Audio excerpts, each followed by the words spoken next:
Well, good morning, everybody, and welcome to today's webinar on prospective policy and legislation in the 2020s, the latest in FTB's series of webinars during the lockdown period. Thank you so much to the 137 and climbing of you that have joined us this morning. We're very pleased to have you with us.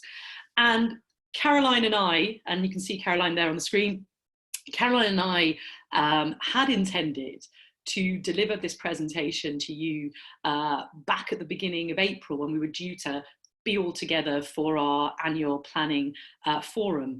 And of course, the world has changed a great deal since then. So one of the things that we want to do this morning in considering the government's planning for the future document is to look at where we stand today. It seems like a lifetime ago that document was published back in March of this year, setting out the government's blueprint, if you like, its priorities and direction of travel for planning policy and legislation in this term of government. And it was delivered as part of a budget which announced £12 billion over the next term for affordable housing, with £650 million for rough sleeping. And what we want to do this morning is look at where are we now, just a couple of months later. Do we need to change our horizons and our assessment of this document and what it sets out in light of the current crisis? What do the emergency measures recently outlined by the Department of Housing, Communities and Local Government tell us about the direction of travel, particularly as we enter a potential anticipated recession? How will it affect the priorities set out in planning for the future? Will it perhaps catalyse some of the changes in terms of modernising the planning system, particularly in respect of things like digitization? So that's what we want to look at this morning.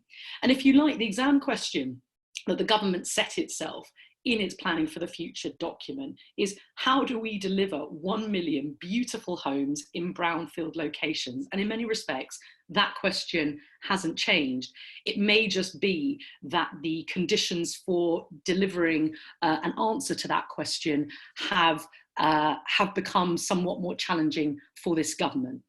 Now, in outline, what we want to do this morning is review in fairly brief terms the key themes of planning for the future. No doubt the vast majority of you will have read it. If you haven't read it, you'll be pleased to know it's only 11 pages long, so it's not big on detail, but the themes and the strands of thinking in it are important. So we outlined those as a jumping off point and give some thought to the type of development that the government seems to be prioritising and where and how that development may be delivered.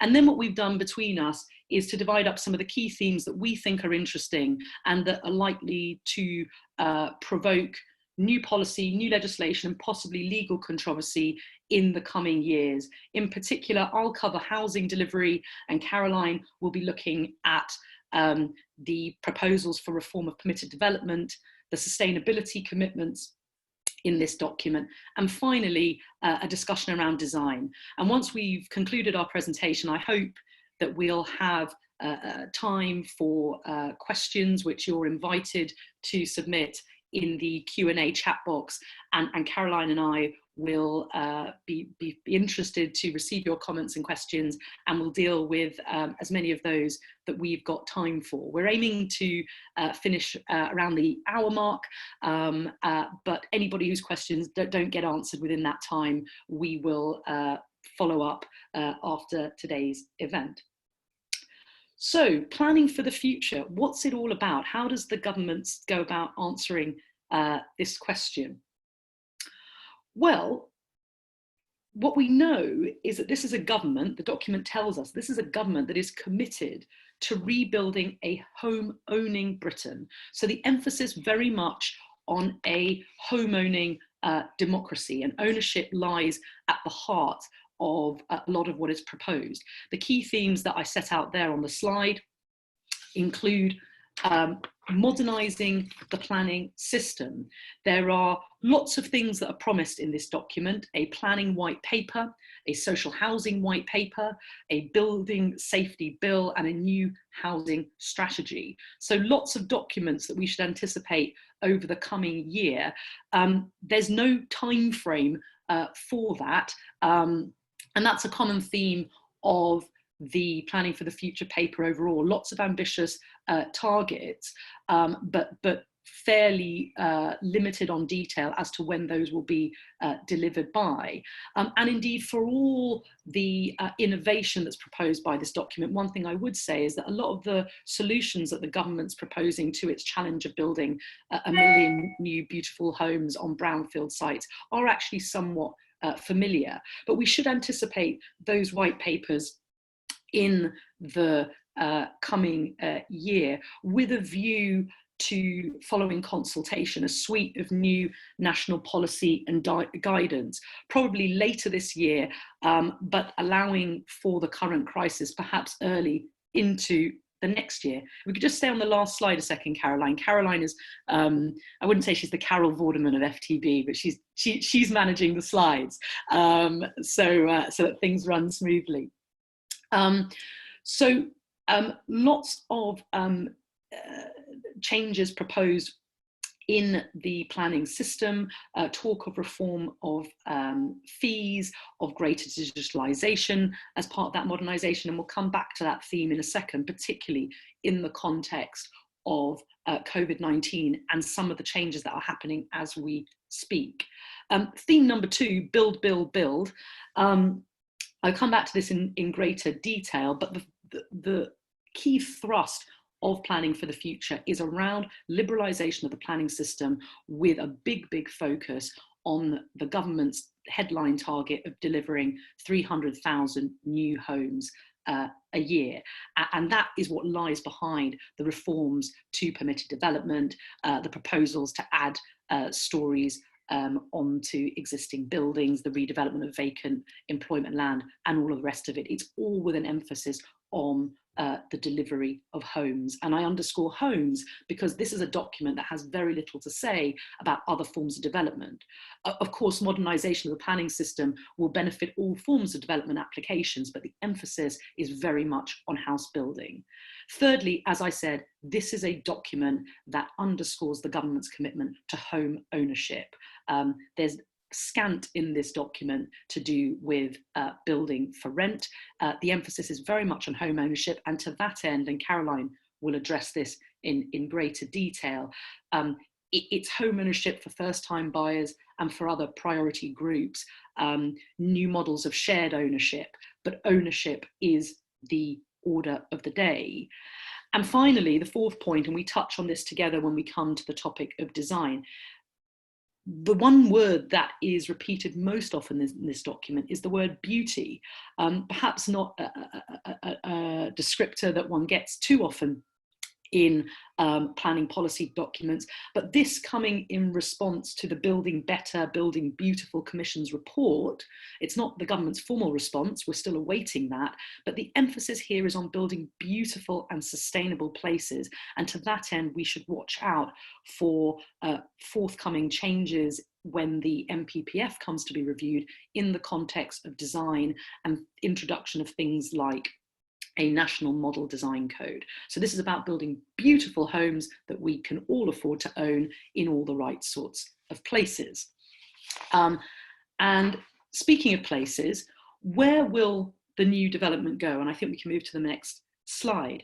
I think it's interesting in a document that seeks to set out a direction of travel and a blueprint to think about where all this new development, these 300,000 homes a year, are due to go.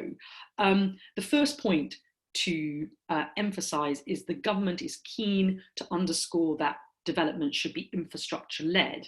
And so proposals for building over stations, for densification in town centres is all is all tied together about locating homes near transport hubs, enabling people to get to the jobs and other services they need to access. But perhaps unsurprisingly, following the government's recent victory in the 2019 election, and in particular, the sorts of constituencies that this government won in order to secure its majority, there's a lot of language about building from I put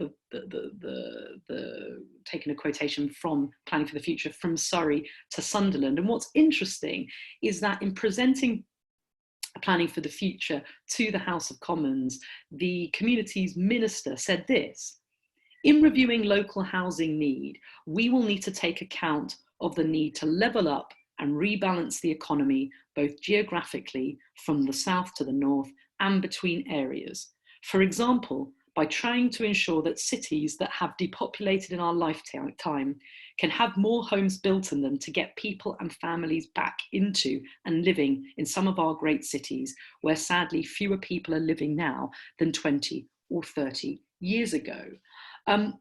That struck me as an interesting statement. It doesn't appear in the document itself, but it suggests an approach to planning from this government that is about levelling up, that is about boosting housing targets in the north of England, in the Midlands, and relating the level of housing need to the size of existing places rather than trends in population and, importantly, employment opportunities, which often guide those who are able to move where they choose to locate themselves. To my mind, that's quite a interesting, perhaps odd strategy, because you'd think that development would naturally follow where employment opportunities go. But the overall effect of that will again be to boost numbers, one would anticipate, in districts containing towns and cities rather than in more lightly populated rural areas. Having said all of that, where this document, one of the few places where this document does get into specifics, the sorts of places that are mentioned as being ripe for large-scale development remain those where employment opportunities are prevalent, such as the Oxford and Cambridge arc, building upon an infrastructure-led approach with the development of East-West Rail. There's talk of a new town in Cambridge. So for all the talk of levelling up and rebalancing the economy to the north of England, where it gets into specifics, the examples that are given are Oxford and Cambridge and in the Midlands.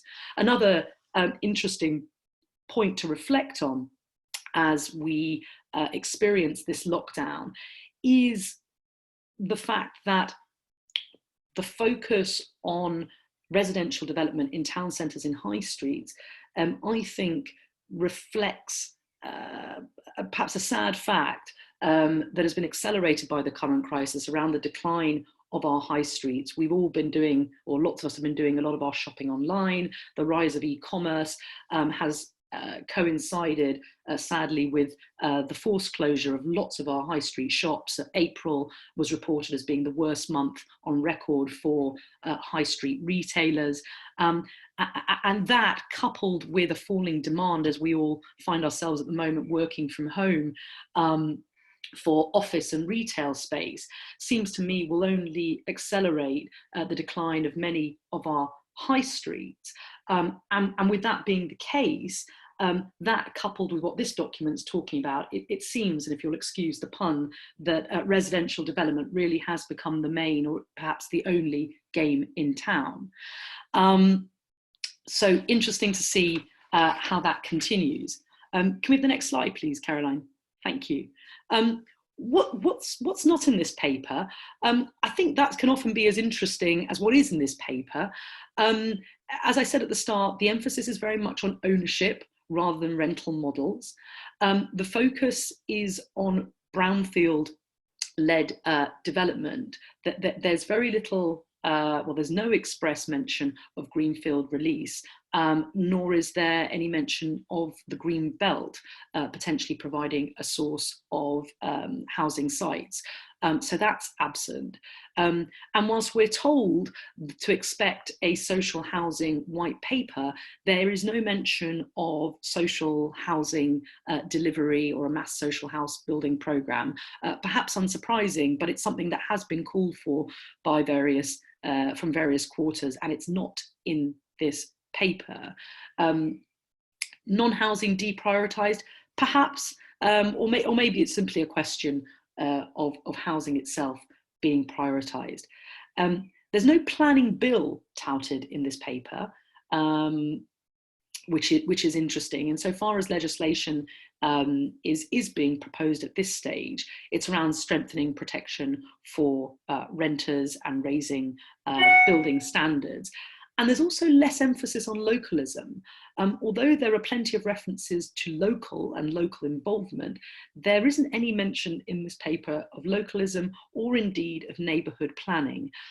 Whether that's a case of me reading too much into this document or not, the emphasis does seem about targets driven from the centre and with a government and a department that is really keen to get house building going. And anything that's going to stop that, it's not a case of doing away with neighbourhood planning, but anything that's going to impede that is certainly de-emphasised, and so we get very little emphasis on localism in this paper. As I said at the beginning, does COVID-19 mean that all bets are off? That actually this paper is obsolete? I think my short answer to that is far from it. It may mean, and Caroline I know is going to touch on this, it may mean that certain aspects of the ambition in this paper around design aspirations, around sustainability aspirations, come to be somewhat deprioritised. But in terms of the headline targets of wanting to drive house building and increase home ownership in this country, I think if anything, the current crisis will intensify the focus on that. And we can see that from last week's measures that were announced by the Department for Housing, Communities and Local Government. Many of you will have seen that the department published a range of guidance documents last week. In particular, those looked at firstly the ability to validate planning applications online. Those can be submitted online, they can be processed remotely. Secondly, in terms of the determination timescales for those planning applications, no change to those. So a clear signal that the government wants to keep the planning system and keep the show very much on the road. In terms of community infrastructure levy payments and indeed Section 106 obligations, there have been amendments made to the SIL 2020 regulations to assist in particular small and medium sized developers who may be experiencing cash flows at the current time. So those are developers with turnovers of less than 45 million pounds. And so by allowing deferral of those payments at the moment in the short term, again, the emphasis is on keeping the show on the road. And a quick plug for those who are interested, myself and Douglas Edwards QC will be giving a webinar on the practicalities of those SIL deferrals and amendments in a week or two, I think the 2nd or 3rd of June. So look out for that if that's something that's affecting you.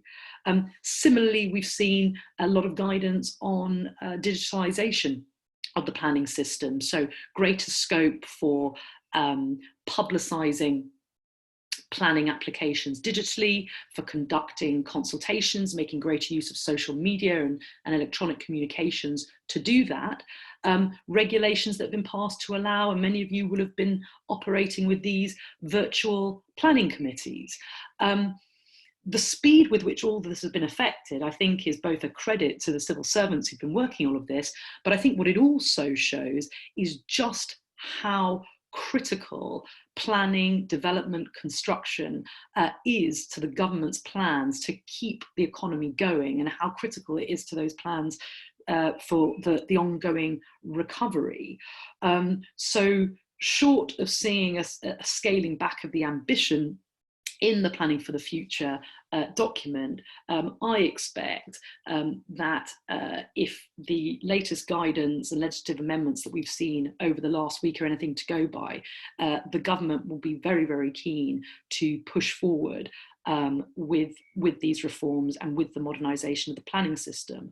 And in common with the planning court and the justice system overall, it is incredible to see that changes around use of technology and digitalization, which have been vaunted now and touted now for some time, the speed with which the current lockdown has precipitated and catalysed those changes. And I think we should expect that many of them are here with us to stay. We know that in some areas, change has proven a little more slow, whilst safe and fair ways of conducting planning appeals, for example, and local plan examinations and the local plan making process, that's taking more time, but we know that the Planning Inspectorate is working on those. Indeed, I believe the 11th of May was the first pilot or trial of a planning appeal purely remotely and purely using digital methods. So again, that will come. I think we should expect that that will come, and with it a clear intent to keep the planning system moving and keep delivery moving. One final point on that, which Caroline alerted me to, is the encouragement that's being given now by the department to local planning authorities to decline to enforce planning conditions around working hours. So again, where extended working hours are needed in order to allow construction workers to work at a safe distance, at an appropriate social distance, local planning authorities are being encouraged to allow that to happen. Again, you know, given that we're still waiting on whether children can return to school or not, it's interesting that allowances are being made for the construction industry to continue to work safely. This government wants homes built, and it wants the planning system to continue to work to facilitate that. So we've spoken about build, build, build, build, build. How is this? How does this paper speak to how that is to be achieved? Well, as I've already said, it's a brownfield first and infrastructure-led approach. Specifically in the context of brownfield, that approach includes a commitment this spring, well, we're now getting into summer, for a national brownfield map.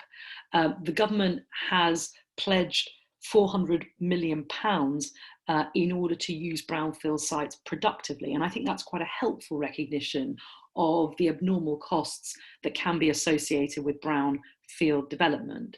That said, there's little detail, certainly in this paper, as to how that will be distributed. But similarly, the measures on densification and building upwards all speak to a brownfield first approach. Two reflections on that. And to the difficulties with that were picked up in an interesting paper last year by the IPPR called Closer to Home.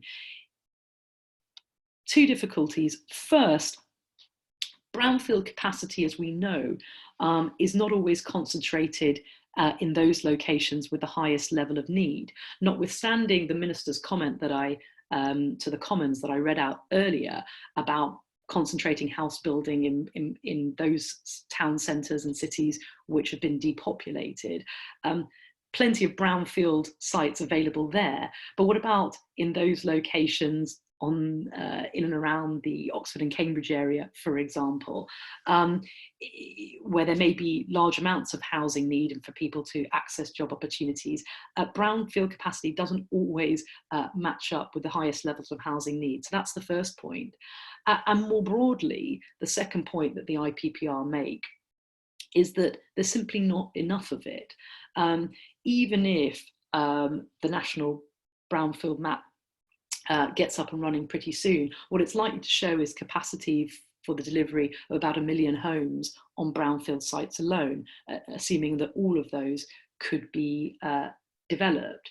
And if we're talking about wanting upwards of 3 million homes to be built within the next 15 years, that is tantamount to a significant national gap in terms of land supply. So notwithstanding the brownfield first approach, it is very much that, brownfield first, but not brownfield only. And this government is going to have to square up to the need to develop on greenfield sites.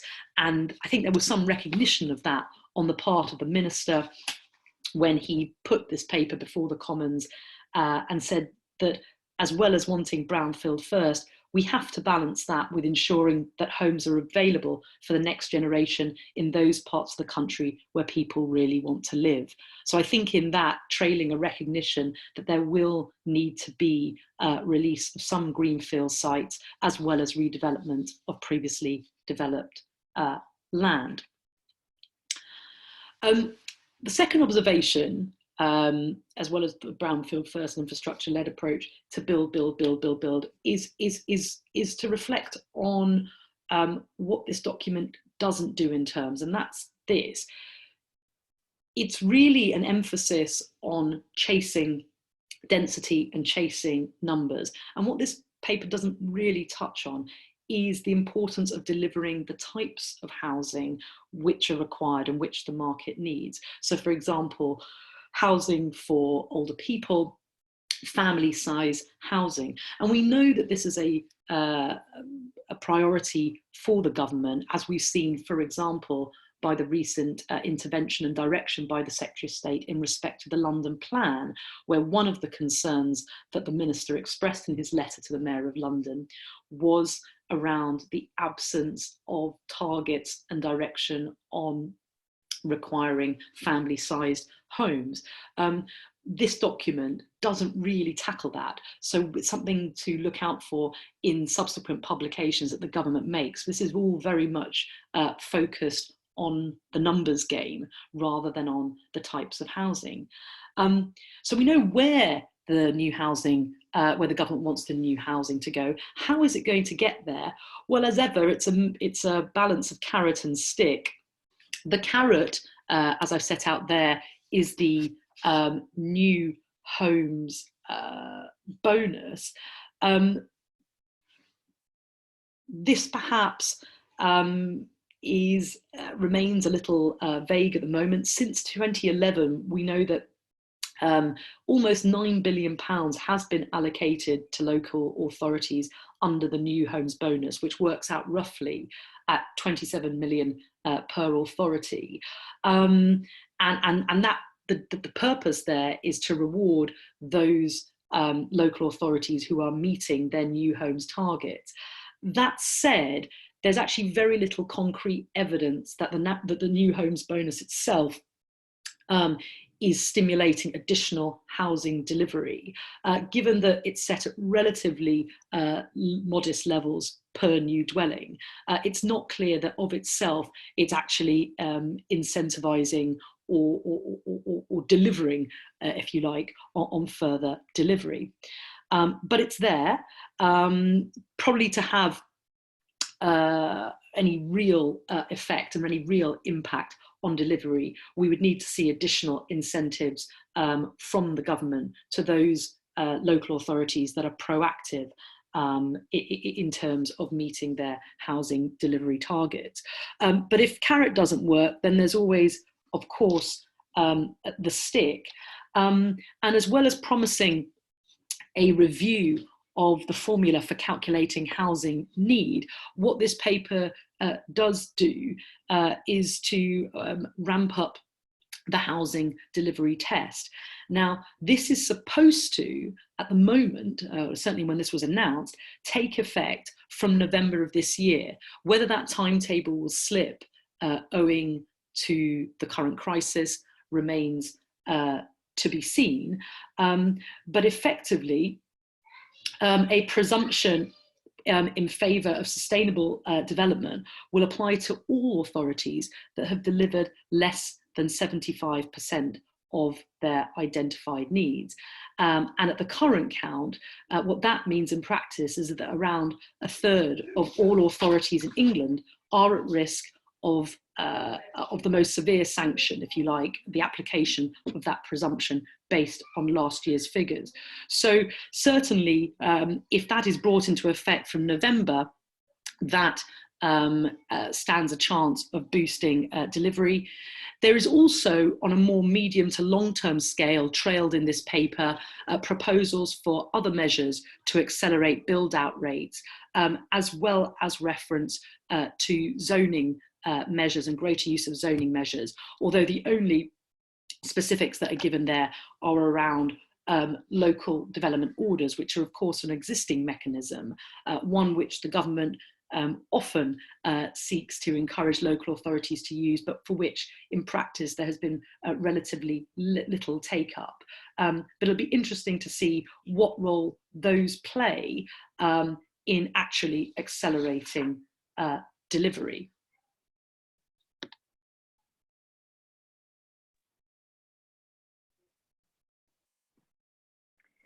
Thanks very much, Sarah. So I'm going to start on PD rights on the up. So this is sticking with the build objective. And one of the mechanisms by which the government proposes to achieve that goal is an increase in permitted development rights. The first of which in the Planning for the Future document is building upwards on existing buildings, a PD right to be in place by summer of this year. We'll see whether that comes to pass or not, which includes extending residential blocks by 2 stories. And I think this is really part of the government's trajectory towards what they describe as, and I find this a somewhat strange form of words, gentle densification, which the term used in the Building Better, Building Beautiful report, which, as far as I can tell, seems to be in basic terms, sort of mid-rise development, looking at apartment blocks in cities like Barcelona or Paris. We actually already have policy support in the NPPF, para 118E, for upwards extensions, but plainly the government doesn't think this goes far enough and sees upwards extensions as a means of accelerating housing delivery. The other PD right, mooted for consultation rather than as a commitment, at the moment anyway, is the demolition of commercial, industrial or residential units and their replacement with residential. Now, I think it's worth pausing to reflect on pre-existing permitted development rights for the creation of new residential units. And the example that comes to mind is office to resi. And I think when thinking about whether or not these proposed new rights are going to be successful, it's worth just reflecting on how we've got on with previous PD, for example, the office to resi issue. And it seems to me that what office to resi resulted in was, yes, the acceleration of housing delivery, but at the expense of the creation of beautiful, sustainable places on the basis that lots of the office to resi conversions didn't comply with minimum space standards, for example. And so I think we see here potentially some tension in the government's proposals as between accelerating housing delivery, build, and this other objective of beauty and sustainability in planning. And I suppose one's perhaps a short-term view that we need more development, more residential development now. The other is more of a long-term view if we take a step back and think about how long these new residential units should be in existence, the next 50 years, say. Surely creating beautiful, sustainable places for the long term should be our key aim. And so it seems to me that I think the success of permitted development rights in relation to upwards extensions and demolition and rebuild will depend on the extent to which there are safeguards in place, perhaps through amending building regulations to place minimum space standards there, or through what must be quite complicated prior approval mechanisms to consider matters such as neighbour amenity and impact on character and appearance of the area. Now, once you start having quite complicated prior approval processes, I wonder whether the perceived speed of delivery may be something that doesn't actually come to pass, that a measure that looks at accelerating delivery may end up being so complicated that it doesn't in the end. I think the other thing I would say about permitted development rights in the time of COVID-19 is, of course, when you have PD rights for increases in residential units, you're going to have an increase in the population in a particular location without necessarily the commensurate increase in, say, play space or open space. And given that we've all been at home a lot recently, we've all become acutely aware, for those of us who live in dense urban areas, of just how much competition there is for open space, for play space. I wonder whether the public appetite for an increase in densification is going to be somewhat flattened by the current crisis. The other point that I think is just worth making on the topic of PD more generally is the Freeports consultation, which has now been extended until July. And in it, there are references both to the exploration of using zoning tools, so back to the intervention that Sarah mentioned in the last slide, but also in relation to establishing permitted development rights in relation to Freeports. So the government's commitment to an extension to PD rights seems to me to be firstly reinforced by the Freeports consultation, but also seems to be extending beyond just the creation of new residential units.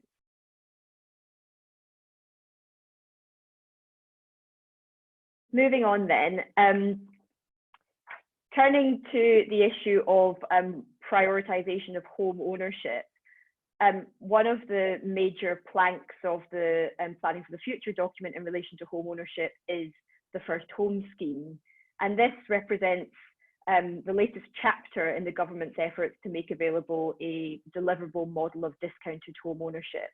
And the tagline, so to speak, of that scheme in its consultation, which closed at the start of this month, is a commitment on behalf of the government to making the dream of home ownership a reality for everyone. So it's back to Sarah's comments about the really placing home ownership as the centerpiece of the Planning for the Future document and the government's policy going forward. Now, if the concept of first home seems strangely familiar to you, well, that's not a surprise. You may well be thinking of the government's previous abortive attempts at instituting a discounted market sales model in the form of starter homes. And whereas that scheme looked at 20% discounts for the under 40 age group first-time buyers not to be retained in perpetuity, the latest twist on the proposal in the shape of first homes is a minimum 30% discount on market sale to be retained in perpetuity for not just first-time buyers, but local people, which is proposed to be defined by local authorities, and as the consultation document said, could include key workers and the armed forces, as well as first-time buyers. Now, the proof of these measures is normally in the specific delivery options, and first homes is proposed to be delivered through developer contributions. And two options are proposed: either a set percentage of units on sites of more than 11 units to be delivered as first homes, or specific percentages of affordable housing to be delivered through Section 106 agreements as first homes. And the percentages suggested in the consultation document range from 40% to what I view as quite an astonishingly high 80%. It's not clear yet whether the implementation is going to be through policy or legislation, and that's one of the points of discussion in the consultation document. I think the first homes policy has come up for quite a bit of criticism, and some of that criticism was or does mirror the criticisms made of starter homes, and that is that what you're looking at here is potentially prioritizing the delivery of discounted market sales and prioritizing the aspirations of those who might be nearly there in buying in the open market, over and above focusing on addressing deprivation and the provision of social housing. And so you've got a very specific prioritization towards those who may be seen as having other models available to them at the moment in any event, such as help to buy or shared ownership. Leaving the consultation document aside, one of the points that I think is interesting to consider in this new world of coronavirus is whether or not the mention in the First Homes consultation of key workers may actually become a future prioritization of that particular policy. We know, particularly in London, but also in other cities across the UK, that police officers, teaching assistants, hospital porters, for example, are going to struggle to access open market housing. They're also told at the moment to not travel by public transport if at all possible, but most of them live far from their place of work. And so we've got that sort of perfect storm where you can see that although issues associated with key workers being unable to live near their place of work has been around for some time, indeed there was a policy in the Labour government in the early 2000s to provide key worker housing. We can see the impact of those types of workers not living close to their home being brought into sharp relief in current circumstances.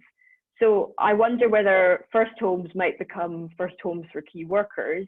But I would also question whether a first homes policy for key workers would go far enough. Plainly, hospital porters and teaching assistants are likely to be unable to afford open market housing even with a 30% discount. So does the government also need to look at making other affordable home ownership or rental options available to that group of key workers? I think the other thing to note in relation to key workers is that the definition is unclear, and we've seen in this crisis just how many people we consider to be key workers. And so I think it wouldn't be a straightforward policy, but I wonder if it's one that is going to become more politically interesting.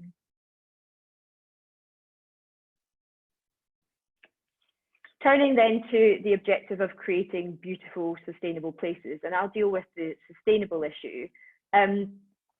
I think what's interesting about planning for the future in relation to sustainability is that whereas the government refers in the document to the wider commitment to net zero emissions by 2050, it's certainly not the centrepiece of planning for the future. In fact, it's sort of hidden halfway down or towards the end of the document.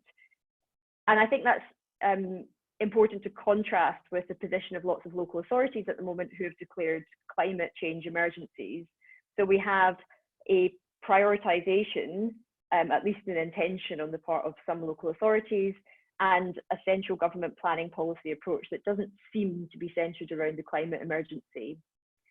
The main intervention mentioned in planning for the future is the introduction of a future home standard, and that had a separate consultation which was recently closed.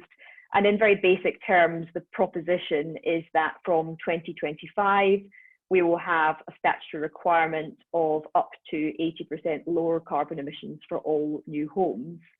I think taking a step back and looking at the backdrop to all of this, we moved from Gordon Brown in 2006 committing to net zero carbon homes within 10 years to the Conservative government in 2015 entirely dropping the net zero carbon homes policy. And that's led to a huge amount of confusion on the part of local planning authorities, because in terms of the statutory and policy position, the Planning and Energy Act 2008 permits local planning authorities to set higher standards in local plans than building regulations. But by 2015, a written ministerial statement indicated that any higher standards should be capped at Code 4 in the Code for Sustainable Homes, which was, as I understand it, only about a 20% uplift on the current position. My view is that anything is better than the position that we have at the moment, which has led to many local authorities simply not knowing what to do if they want to set higher targets. But in terms of what's currently proposed through the Future Home Standard, I think there are a few issues with it. One is it's looking at instituting measures from 2025. What about housing over the next 5 years? What standard is proposed to be required between now and then? But secondly, the consultation is proposing removing any flexibility on the part of local planning authorities. So this will be a national standard requirement through building regulations, but it doesn't seem at the moment anyway to be considering making provision for local aspiration or flexibility. The other point I would make is, I do wonder whether, given that the government has demonstrated a real intention to ensure that the housing delivery continues, notwithstanding the very difficult circumstances in which we all find ourselves, I wonder whether the Future Home Standard might be considered as a nice to have rather than being instituted as a statutory requirement. I suppose the other issue is whether or not parliamentary time is going to be devoted to instituting measures such as this when there may be far more pressing things to be doing. So it seems to me that the future for the Future Home Standard may be uncertain. I'll pass back to Sarah then just to deal with design. Thanks, Caroline. Well, I hope its future home standards not entirely abandoned. I mean, I can't remember if I mentioned it earlier, but I came across a statistic that 40% of the UK's carbon emissions are bound up in construction and in energy use at home, which is quite, one thinks of coal-fired power stations pumping out emissions, which is bad enough, and cars clogging our roads. But when you think about how much of the building industry effectively is responsible, I'm not saying not in a blame way, but is responsible for that, one thinks actually it's so important, therefore, that the way in which we design new homes makes a contribution to reducing those emissions. But that's a personal reflection. Design. I did say we'd get here, didn't I? And planning for the future places an enormous emphasis on the concept of beauty. As I said, we're still anticipating the government's formal response to the Building Better, Building Beautiful Commission, which is expected soon. And the question is whether references to beauty are just that, and sort of window dressing are nice to have, or whether they will in practice alter the approach to design and to planning in the coming years. We already have, of course, at paragraph 130 of the MPPF, the requirement that permission should be refused for development of poor design, but protections against applications which bring forward poor design is not quite the same as an imperative to bring forward beautiful design. Beautiful, I have to say, seems to me potentially problematic term, but it's what's being emphasised by the BBC report. And the big question will be how many of that Commission's report recommendations the government will pursue. We know that there's likely to be a commitment to a national model design code, and also a direction that local authorities that don't already have such things develop their own local design codes. And the big question will be whether the government is prepared to take forward some of the more ambitious recommendations in that report. For example, this is the recommendation that local plans indicate specifications relating to design and scale for strategic sites. The recommendation for, in certain cases, a form-based approach to land allocation rather than just land use, and even the suggestion of a fast-track process for those applications which demonstrate beautiful design. What is clear from the Minister's statements in introducing this paper to the Commons is the commitment to end urban sprawl and to create, well, linking to the sustainability point, developments which are tree-lined and pleasant to look at. But as Caroline and I were discussing yesterday, there is a question over whose notion of beauty is being prioritised here. It's inherently a value-laden and subjective term, and whether what we're interested in now that we're spending increasing amounts of time both living and working from home, whether our interest is in beauty or rather livability.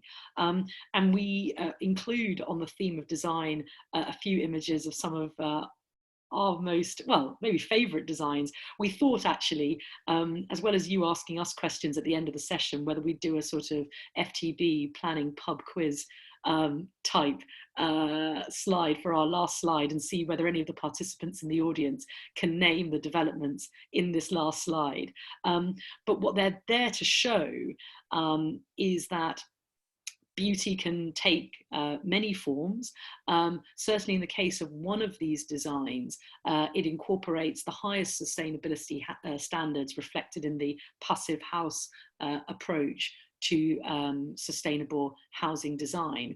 And we think it shows that sustainable design can also be beautiful, and where there is a will, also be affordable and deliverable. Caroline, was there anything you wanted to add on the point of design? I mean, I just think that looking at those images, you can see that, well, beauty is in the eye of the beholder, and I think on that basis, I find this focus on beauty specifically somewhat difficult to understand. I don't suggest for a moment we shouldn't be aiming to build beautiful homes, but I wonder whether it's actually more about livability. That, you know, now we're all spending a lot of time at home. We're acutely aware of what does and doesn't work in our houses.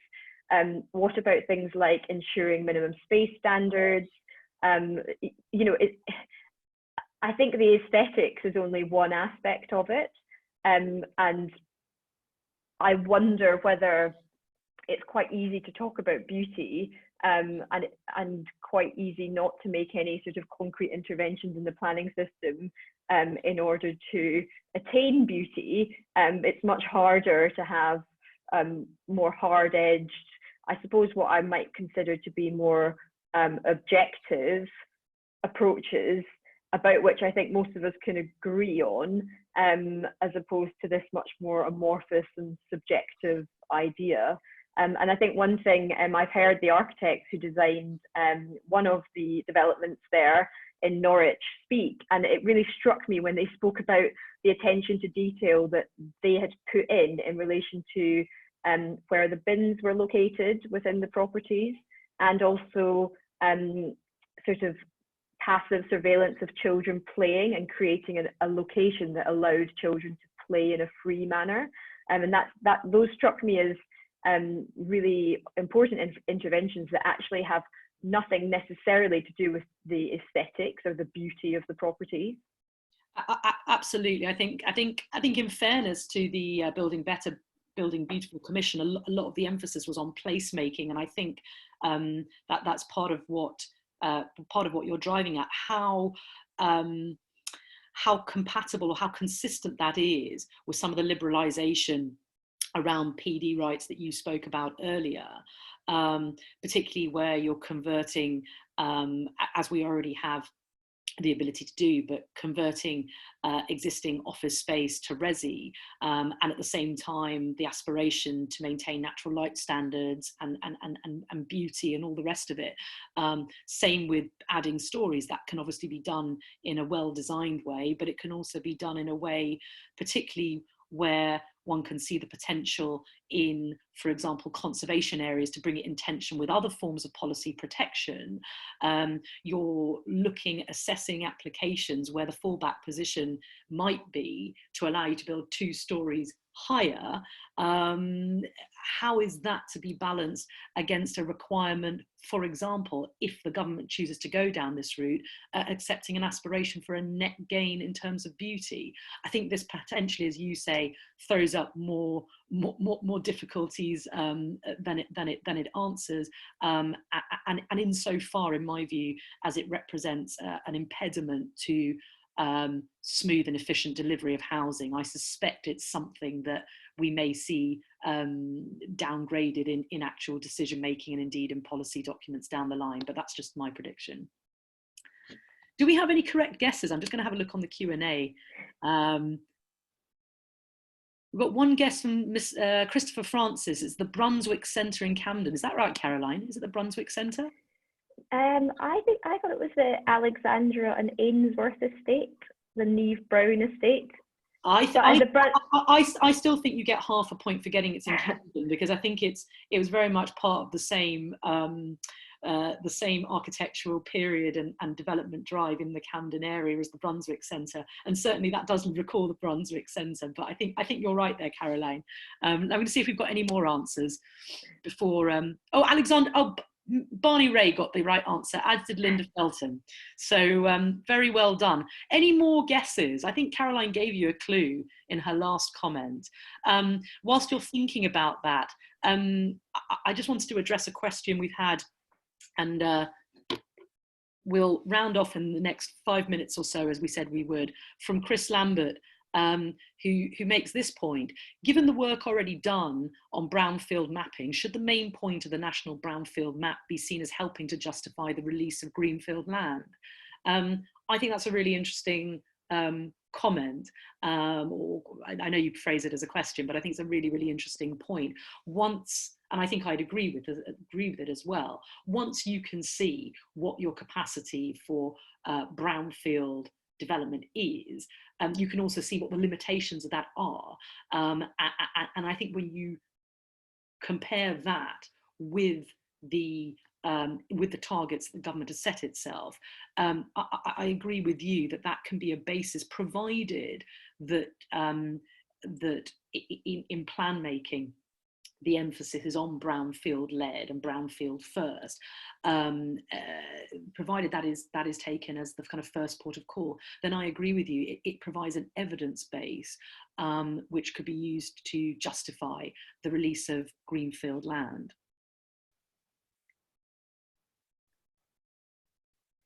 Shall I take one of the other questions? Yes, please, Caroline. I'm reading to see if we've got any more correct answers. So Joanna Crow has asked about the potential tension between delivery and requiring a certain pace of development and sustainable delivery focusing on design, which potentially requires more assessment and scrutiny at the planning application / processing stage. And she asks, with that in mind, isn't MMC an obvious answer to this tension rather than more PD? Now, I think by MMC, Joanna, you mean modern methods of construction. I hope that's right.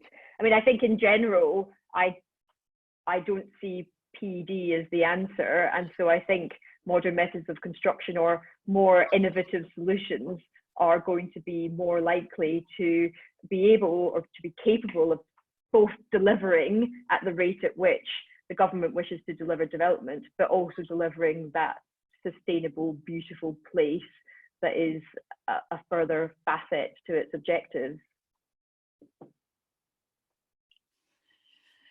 And one final comment, again, I think from Joanna, about why, or it's a comment really on why beauty is such a theme in the Planning for the Future document.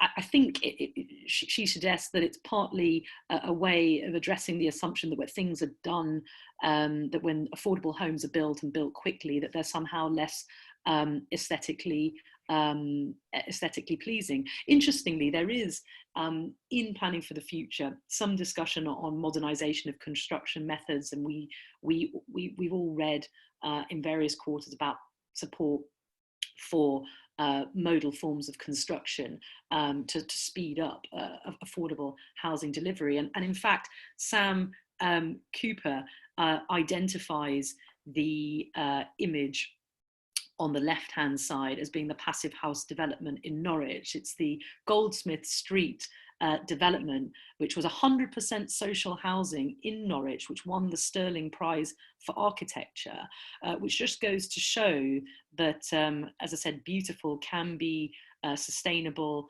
and can be, in that case, 100% affordable, 100% genuine social housing. And I think that's right. It may be a means of destigmatizing, I think, if that's not too loaded a term, affordable housing development, which can often become a focus for those who would wish to resist new development. I think we've got time for possibly one more question. And anything that we don't pick up in this session, we can pick up offline.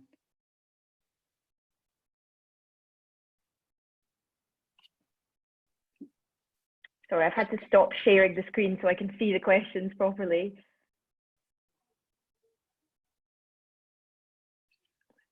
Yeah, Naomi Langford's asked, do you expect an increased appetite for beauty in the context of livability in the light of lockdown? I certainly think there will be an increased appetite for that. I think I've certainly felt very acutely the experience of living in my local area in a way in which I would never normally do, because I'd be at planning inquiries here, there and everywhere, or in chambers a lot of the time. So I think all of us have had the time and the opportunity to reflect on where we live, both in terms of our physical environment at home, but also our surrounding areas and the provision of open space. And it seems to me that I can certainly imagine that there'll be an increased appetite for beauty in the context of livability. Whether or not that appetite or aspiration will be met or is capable of being met by the government, frankly, is, I think, another matter. But I do think that in certain respects, our outlook will change as a consequence of what we've experienced in recent times. So one final thought for me before I leave it to Caroline to close. I have no idea where that mock Tudor mansion is from. None of you have guessed. I'm guessing that it's Caroline Daly's dream house, but I have no idea where it's actually from. I just wanted to pick up on one final thought from James Ellis, who raises the potential for a locality or local people test or criteria when first homes are introduced, and he asked whether that may conflict with the need to rebalance housing need across the country. I mean, just one reflection on that.